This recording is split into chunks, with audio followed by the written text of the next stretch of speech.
All right, everybody, welcome back to the bench. So today I'm going to kind of talk about my EDC setup, but primarily we're going to talk about the EPS carry. I really like the Holosun EPS carry, and I'm going to tell you guys right now, I have a huge bias against Chinese products. I'm not a big fan of them. I know there are two Chinese products literally sitting right here. We have the Streamlight and the Holosun, but this also should kind of tell you that I should be able to give you an honest opinion, even when I go into something with a negative opinion. So let's get into it. I'm going to talk about everything. We're going to go over the gun real quick and just what I like and what I don't like. And then we're going to go over the Holosun as like a main point here.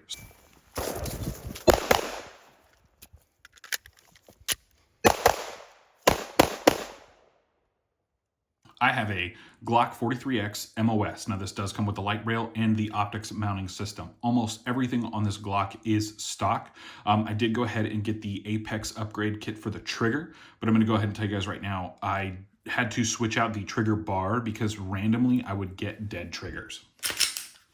So when it comes to this, it does have a slightly stagey trigger, not gritty. It's very smooth, but I'm pretty sure it's like the 6,000 rounds I've put through it. And then you go into a really big wall and then it breaks. Now I'm going to go ahead and state, I think this is about half of what I said the Shadow Systems was. I really do want to get a Zafiri Precision upper parts kit, and I think that would smooth out a lot of the trigger problems that not problems. I like it for a duty carry gun, but it could be a lot better. I have one here with a Zafiri Precision upper parts kit. This is a Glock with an Apex trigger with the Zafiri Precision and a stock Glock disconnector. I really love this trigger. This whole setup on this 17 is very nice. So skipping over the trigger, that's pretty much all the issues that I've had with the trigger. I'd like it to be better. I'll find the time to kind of fiddle with it, but at the same time, I don't really love messing with the gun that I carry every single day. So we'll go with that. The Streamlight. This is the TLR-7 sub. I really like this. Now, I'm going to tell you guys right now, I highly recommend you use lithium batteries. Surefire, Streamlight, Energizer, all of them make lithium batteries. I'm pretty sure Surefire and Streamlight both use Energizer lithium batteries. I would honestly stay away from the non-lithium batteries. They have a tendency to leak and they have a tendency to have a problem. The cool thing about this is we can take off the front here. I don't know if I'm allowed to show you this on camera, but untwist, place battery in. And I don't know if you guys can tell, I've recently cleaned this, but it needs to be cleaned again. I put a couple hundred rounds through it the other day. It's pretty fun. I like shooting this thing. That's the Streamlight. I wish it had a little bit more candela, but it has a very good amount of like flood for what you need, but I do wish it had a little bit more punch out in the center. It could still have the floody outside, but you know, again, I like to be able to kind of overwhelm people with light. Now in very dark environments, you are going to do that with this light. I think it's 500 lumens. I think maybe like 10,000 candela. I have no idea. I'll try to look up the specs the best I can, but it's not a bad light. It works really well. I've never had an issue. I have noticed as of recently, when I'm putting my gun, when I'm taking it out of the holster on the draw, I don't know if my holster is failing and I might need to just go get a new holster. I mean, I've carried this holster for well over a year and I do think that it might be time to update it. But I have noticed that on the draw, on some of them, it has accidentally discharged the light. And I don't know where that came from, but I cleaned out everything the best I could, blew out all the other fun stuff, and I haven't had an issue. Now, this is the Tier 1 concealed Zeos V2, I believe. I'll see if I can post a link right in here, or not a link, but I'll show you a picture. I carry this every single day. I've got no problem with it. I'm using my Line 1 gear belt, and I absolutely love this. And I am using the wedge. This is the 1-inch wedge. It kind of diminishes down a little bit. I'm in a lot of crawl spaces, safes, everything like that every single day, so it does work out really well, and I carry my gun literally every single day. There's not a day that I don't carry it unless I'm traveling in an airport. That's about it on that. I have been running the Gen 3 mag here, and then I've been running my Gen 2 backup. I've had to cycle some of the ammunition out of here, so that's why it's not full. But I do like that. Now, my main primary one is actually not this. It's the 124 grains, which are what are in here. But the 147 grains are what are going to go in here. And I haven't had a single issue with either one of these, and I've noticed consistent point of aim, point of impacts at 10, 15, and 20 yards with both of these ammos. I have not had a single issue. Now, One where I have had an issue is this Hornady Critical Defense, this 115 grain FTX and the 124 grain FTX. Both of these I've had major bullet seating issues with. What happens is, I don't know what it is, because the HSTs I don't think are crimped and they don't have a cantilever, and neither do these. The problem with that is I've been getting a lot of bullet seating issues. Now, I know in states where this is mandatory, that's totally fine because it has that filled in pocket, whereas this one does not. And I know you can't have that, so it is what it is. But with the Critical Defense, I do like these. They're really nice, but I much prefer the federal HSTs. Plus, in my area, this is what law enforcement carries. In fact, law enforcement, I did read a paper in a local thing that the law enforcement actually decided to not go with this round because of the bullet seating issues, and they've had failures with firearms breaking because of the bullet seating issues with these. Now, if you carry this, it's not a bad option to carry. Just remember, you will be needing to check your bullet seating issues.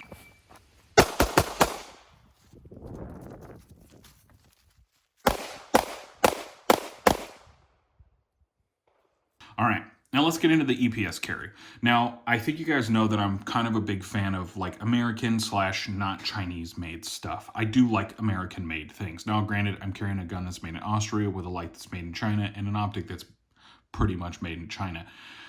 I haven't had too many issues with this Holosun. I'm going to go ahead and state the two cons that it has. One, it's made in China. That's my personal con. I know some people are not going to care whether it's made in China. Everything you own is probably made in China. I completely understand that. The problem is that I prefer not to support Chinese companies as much as I can. The other thing I'm going to go ahead and tell you guys is the EPS carry is probably one of the best small concealed carry options, and I even prefer it over the Trijicon RMR CC or RMSC. Both of those I've tried. I think the CC, and the window is just too small. It is too ungodly small, and I hate it. This one actually gives you a really decent window. It's a very good sized window, and you get full travel of the window, which is really nice. Now, the other bad part about this optic is the battery life. A lot of people have said they've gotten a really long time out of the battery. My only problem is I have a tendency to leave mine up on like the brightest days of days. I go out, I make sure that I can see the dot. I can see the dot against a white vehicle, against a black vehicle, against the ground, against the sky. I make sure that I can see the dot and I leave it there and I lock it in place. And so far I've gotten about 6 months. Now, I think this is either the second or the third highest setting on here. There is not much room for improvement.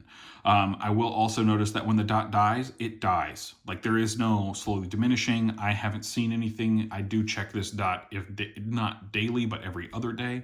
And in the 1.5 to 2 years I've owned this, I've been through about 4 batteries.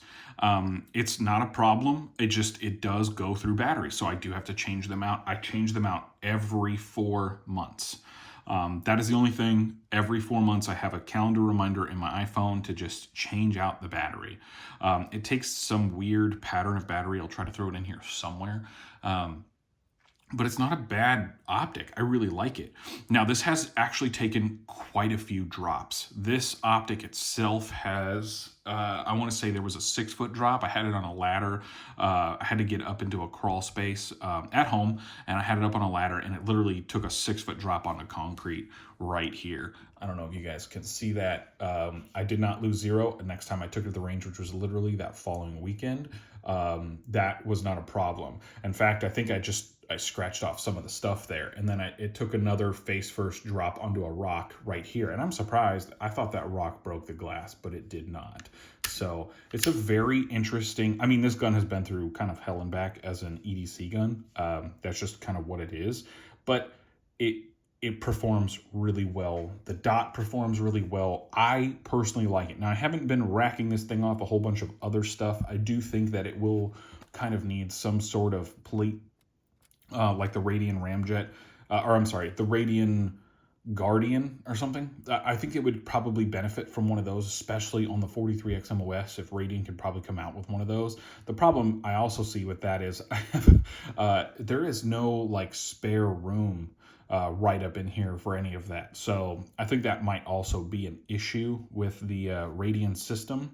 but it does work really well. I haven't had a single issue with it. And the cool part is they're kind of cheap enough. And I'm stating this from someone who is a little bit privileged because I've not had the dishonor of having to break one of these yet. I have broken a couple of other Holosun optics, but not this guy right here. It's honestly a fantastic little optic, and I haven't had an issue. The glass is still really clear. It's still very easy to clean. I do go ahead and clean it every time I clean the gun. It does get a lot of lint buildup in there. I've never had a problem with it yet. I really haven't. It's been abused. It's been worn daily. It's been worn in hot summer. It's been worn in the cold, but then again, it's up against my body. So I think really the only problem we're seeing here is, excessive heat.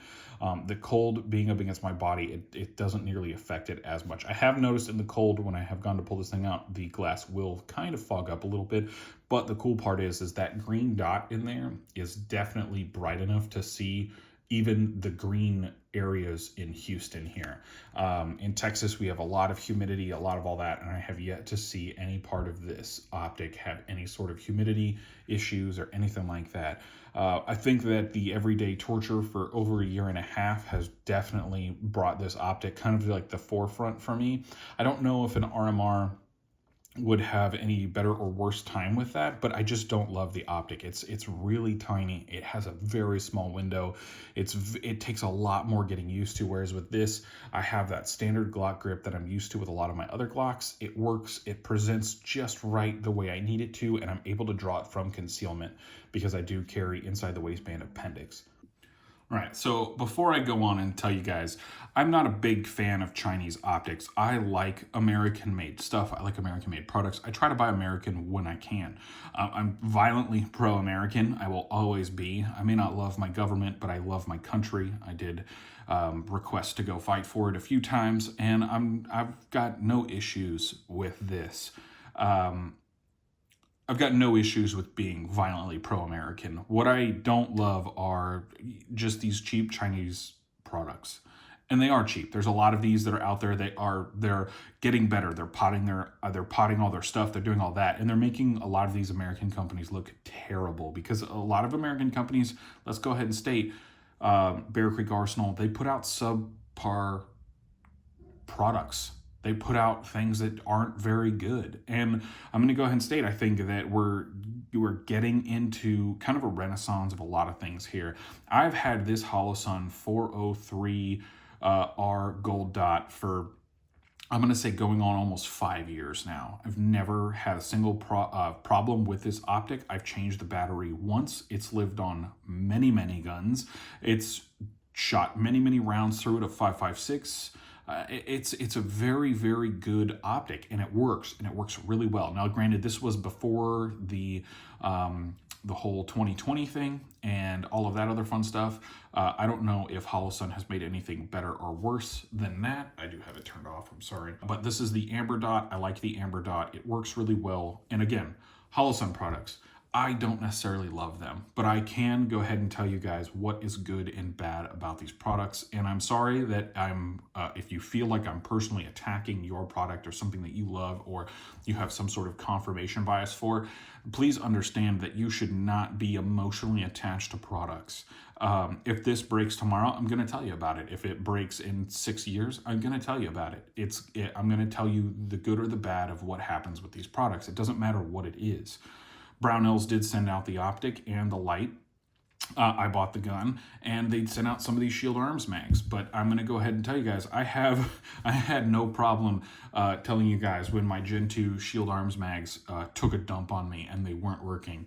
And I understand that there are a lot of people out there who may never understand or may never even say, well, this guy already has a bias. Whatever he says isn't. And I'm going to tell you right now, Brownells doesn't really pay me a dime. They send out the products. They do that. They don't pay me a dime. I don't get to say, they don't get to pay for a review on a product. It doesn't matter whether it comes from Brownells or anything like that. They just send the product and I review it. And that's how that goes. So I hope you guys understand where I'm coming from. I hope you guys at least got some sort of information out of this video. I hope you guys enjoy your day. I hope you guys enjoy your EPS carries and all your other Holosun products.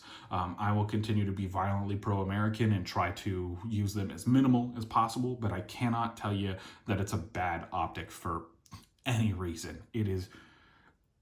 it is so insanely good to me that I'm actually surprised it's still working. And I'm not gonna lie, I have tried to kill it. So thank you guys so much for tuning into The Bench. I hope this was informative and fun for you guys as it was for me.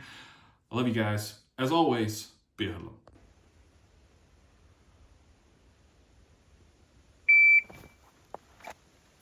Nope.